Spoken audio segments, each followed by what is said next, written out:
Now you have Janet Yellen. I want to play. It's a very short 20 to 30-second video. She was talking to Fareed Zakaria recently, and she admits, so this is the Secretary of Treasury of the Biden administration, Janet Yellen. She's going to talk about the weapon. You see it right there, the weaponization of the dollar. They are talking about this because there's obviously a lot of concerns about the consequences. Here's what Janet Yellen had to say.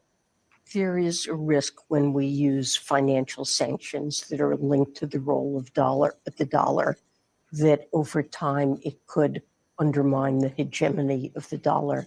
It is a very effective tool. Of course, it does create a desire on the part of China, of Russia, of Iran to find an alternative. So there you go. Sanctions create problems for the hegemony of the dollar, and it leads Russia, China, Iran, and other countries to seek alternatives. What do you have to make of this? Whoever wants to begin. Well, yeah, I mean, it's like, duh. The sanctions are bringing other countries together. Sanctions create misery for millions of people around the world, but they're also accelerating the demise of the U.S. as a power, because other countries are not going to just sit around waiting to be destroyed by U.S. sanctions. So the U.S. sanctions Venezuela, and, China will buy their oil, or Iran, or all of these arrangements. They're using other currencies. So this is a classic example of how the U.S. is shooting itself in the foot. And the only solution is to stop, is to peacefully coexist with other countries. Everything the U.S. does creates huge problems for the rest of the world, and now creating problems for the U.S. And it's also important to realize that as Janet Yellen wants to talk about these sanction regimes, the 27 EU countries, they're still doing business with Russia. Ukraine is buying oil from Russia. Right. Exactly. So this is really a fiction, because if the EU countries were to truly follow the United States sanctions regiment or regime, it would decimate their economies because they trade directly with China. So, it's one thing to cut off your nose to spite your face, or shoot yourself in the foot and shoot off one toe. But now the United States is asking them to shoot off all 10. And they're saying, I don't think we can do that. So it's just, remember, we're going to turn the ruble into rubble. Yeah, Joe Biden, how's that working for you? Yeah, and the thing about it is, you notice she mentioned that would, Russia, China, and Iran to look for alternatives. What continent has the most countries with that are sanctioned? Africa. So they're saying, oh, she's just pretending that Russia and China, first of all, can make it better than anyone else because they have such internal economic power and commodity power. But what it's causing is the global South, all throughout the global South, to say we want out. She leaves that out. But I'll add this. These people are ideologues. And the thing about an ideologue is that even if you tell them, if you do that, it's going to hurt, they don't have another option. The Tony Blinkens of the world. Tony Blinken, I have a book that Tony Blinken wrote in 1987 about how unhappy he was about interestingly enough, his book was about his opposition to oil pipelines running from Russia to the EU. And one of the things that he talked about in that book was basically the neocon, the ideologues, that, it should be stopped even if it hurts the EU and the US economically, because of it might help Russia. So the reality is this: when she's like, hey, it may hurt us economically, the ideologues don't care. They got bigger fish to fry. They've got this religious zealotry about them for the ideology. We must stop somehow stop China and Russia, even though it doesn't seem to be working. But we got to keep doing what we're doing to stop them. And as far as sanctions, this will all work out for itself in the long term. As soon as we get Russia and China back in their place, well, everything will smooth right out. And you look at them and it's like, how do you talk to an ideologue? You can't.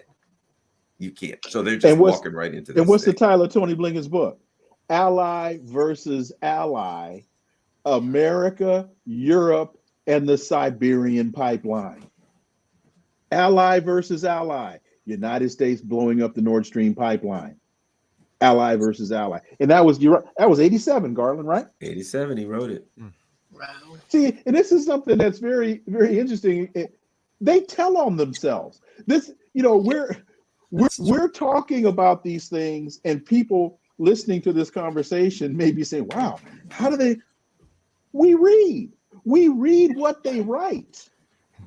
They tell on themselves. Oh, we have the book right here. There you go. I'm not in my office, but he's got a copy. I got a copy. All God's children have copies.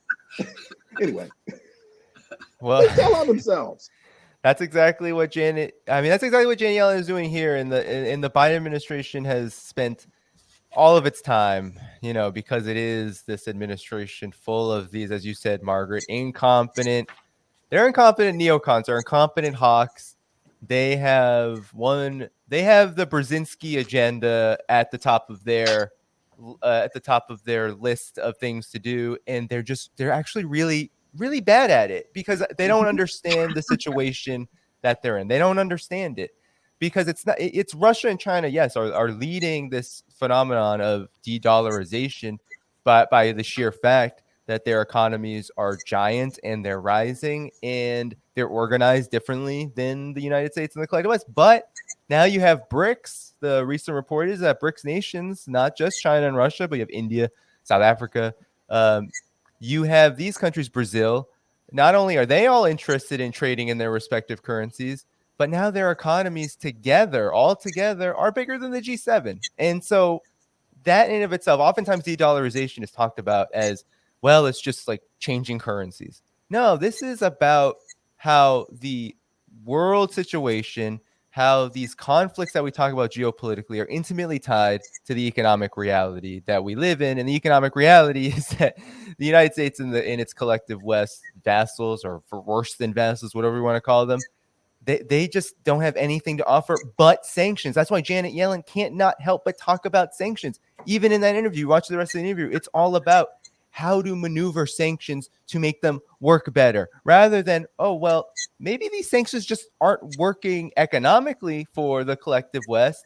And also they just happen, they don't care about Iranians and Eastern Europeans and Russians and people in Latin America. They don't care about Cuba. They don't care about these countries. But perhaps, the fact that they kill thousands upon thousands, countless thousands of people and destroy entire economies is another thing to think about. If I may, let me just read 2 sentences from Tony Blinken's book. He wrote this. They were talking about the pipelines and whether he goes on, he says the Europeans wanted them because Russia's right next door. It's proximity. They can get cheap oil and it works for them economically. And he says, for a number of influential policymakers, the time seemed opportune to engage the Soviet Union in a round of economic welfare, regardless of the price that might have to be paid by the economies of Western Europe and the American business community.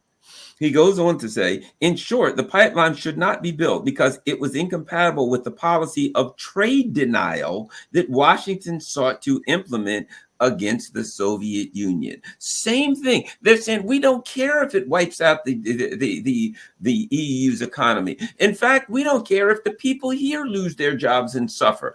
Trade denial. They've got this psychotic ideology that says we got to hurt Russia, even if our people hurt. But see, they're the ruling class. They ain't going to hurt. They're going to be eating pan-seared trout and braised grilled asparagus with a nice Chablis no matter what, while we're living in homeless tents. So they really don't care. Hey, Did we hurt Russia? Yeah. Who cares if we made another 500,000 homeless people in the US and the EU? Regardless, he says it right here in a book he wrote in 1987, if you wonder how these people feel.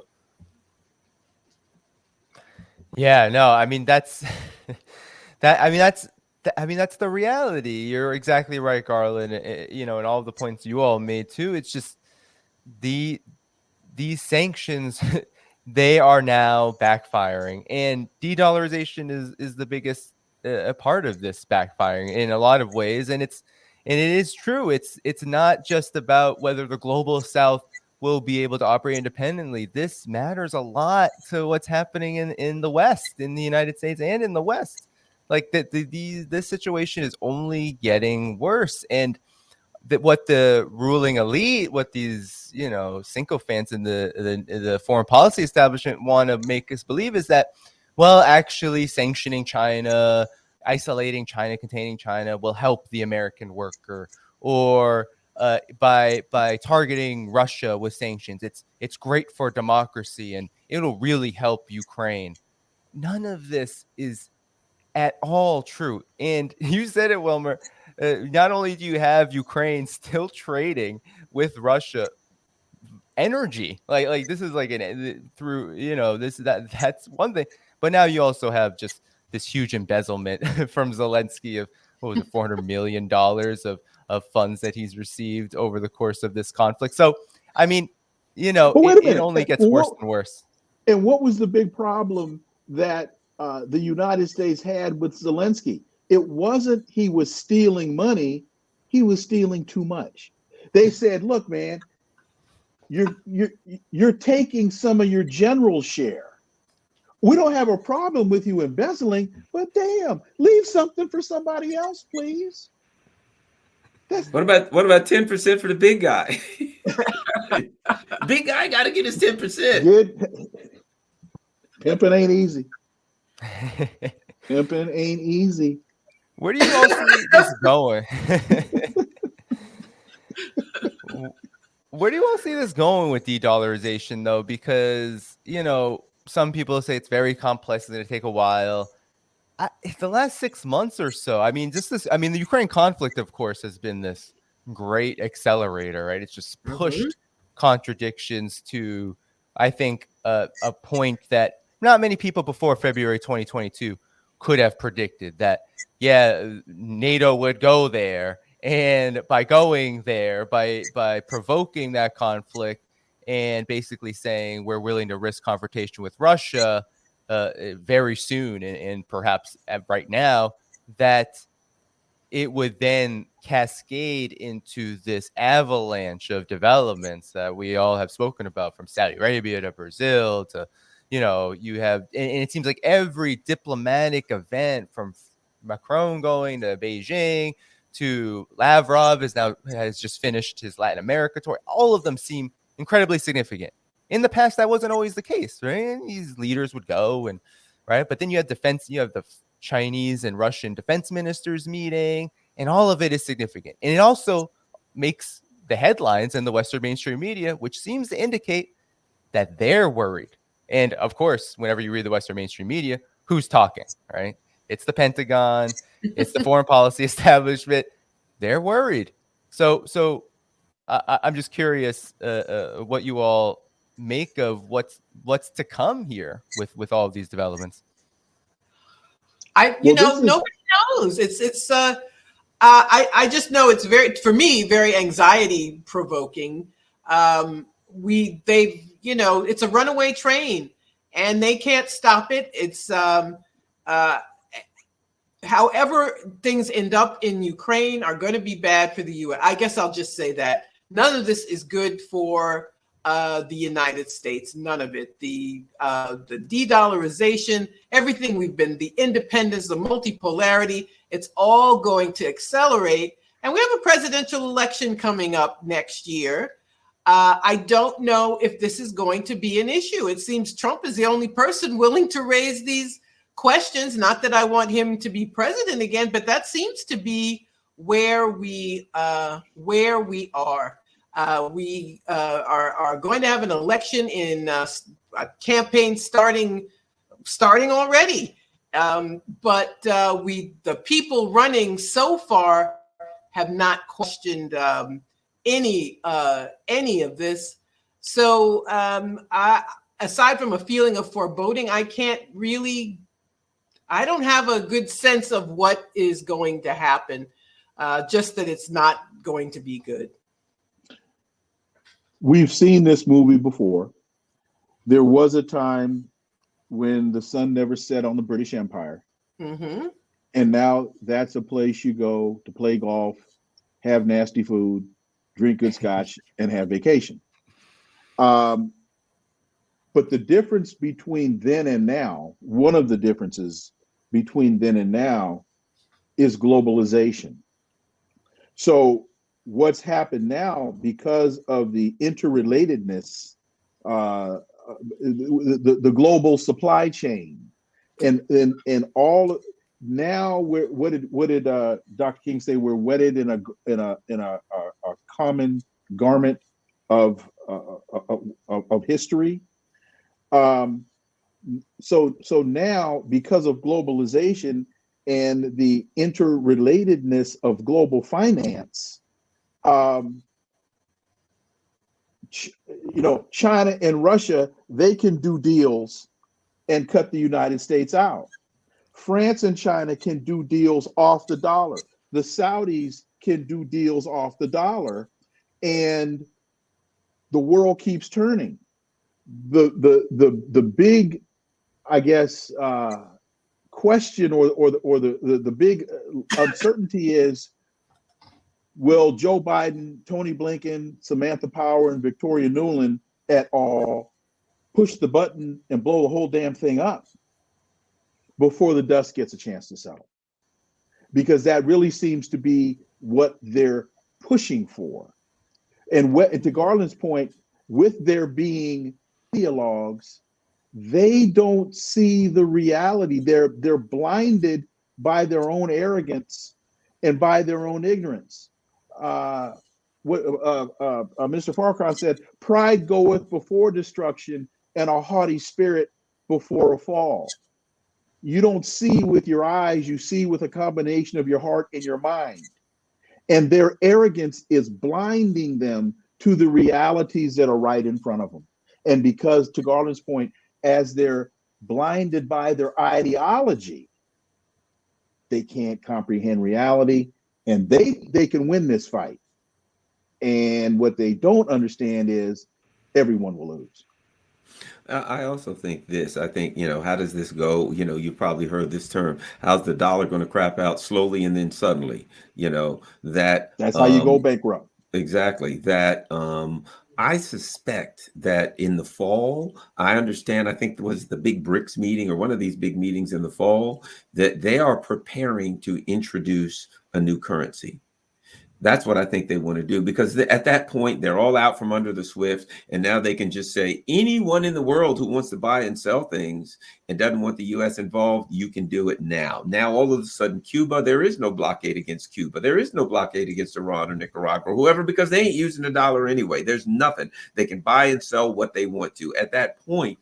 Now, and keep in mind this, we are just a bank run away from a total collapse of the economic system, because we've got literally thousands of banks right now that if people were to call them and say, I'm coming in tomorrow and I want my savings, they couldn't give it to them. They'd all collapse like SVB. In 2008, what happened? The Chinese bailed us out. The Chinese came in 2008 and bought our bonds. I suspect they ain't going to buy them this time. So if that happens, then you've got an internal collapse. I would suspect that the euro will probably collapse before the dollar. And keep an eye on Europe, because what's happening in Paris I think is going to happen all throughout Europe. It's going to be a disaster area. It's going to look like World War Z or some kind of a zombie movie, because things are looking pretty hopeless for the people, and their so-called leaders, they're just quislings, are and traders, in my opinion, they're quislings and traders, are acting in a manner to make this thing worse and worse. They don't know what to do. They don't have any concept that we better think longer than tomorrow. This is what we're being told to do by our masters in DC, and we're going to do it. And this is going to catch up with them. Europe's going to fall apart. And again, that's why they're going after the Omali Yashitalis. That's why they're going in, because they understand where they're going to fall apart first is internally, when people get sick and tired of being sick and tired. Yeah, and when you were talking, I mean, it's so true. Like like this situation with the dollar and these sanctions, there's this dichotomy that's often not spoken about. It's the dropping of the dollar or the weaning off the dollar is a good thing for the vast majority of the world. It is a good thing. It's incredibly difficult because of US dollar domination and hegemony, but it is a good thing. And China, as you said, Garland, China's not going to pick up the tab for the US this time. And a huge reason for that is because China has already been dropping bonds, dropping its holdings of US debt over the course of the years. It's only getting worse. Russia, when you talk about the euro, the dollar, the number of settlements, the percentage of settlements of any kind of trade that Russia is conducting, any kind of economic activity, has dropped significantly, like incredibly, in the last year alone.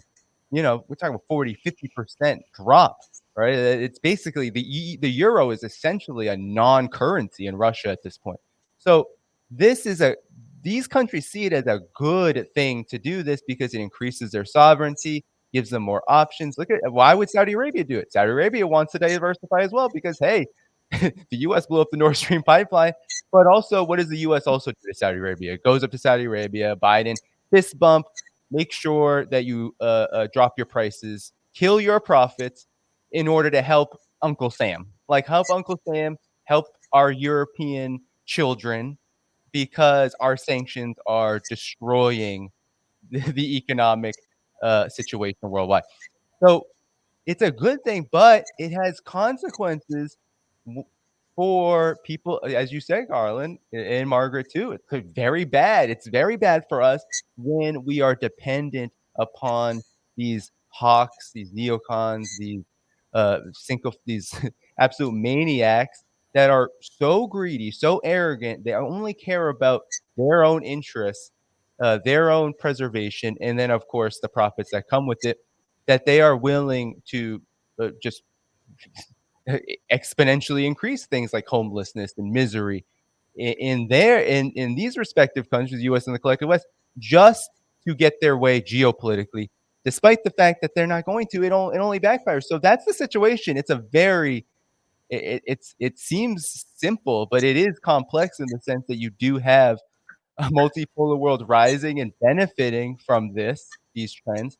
And then you also have the people all across the West, especially the United States, suffering mightily because of it.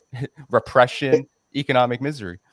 And to that point, look at the misery index in the United States. Look at life expectancy in the United States. It's declining. The suicide rate is on the rise, and particularly amongst middle-aged white men. They're killing themselves. Yeah. Well, we have a system that's killing us all. And I hate these endless articles about homelessness or shoplifting or the life expectancy, as you mentioned, and never make a connection with what's being done to us by the people at the top. But they can't hide it. And, this de-dollarization is a good thing for the world. But the consequences, as we've said before here, are going to be very serious. And I just wish that Americans knew what the French knew.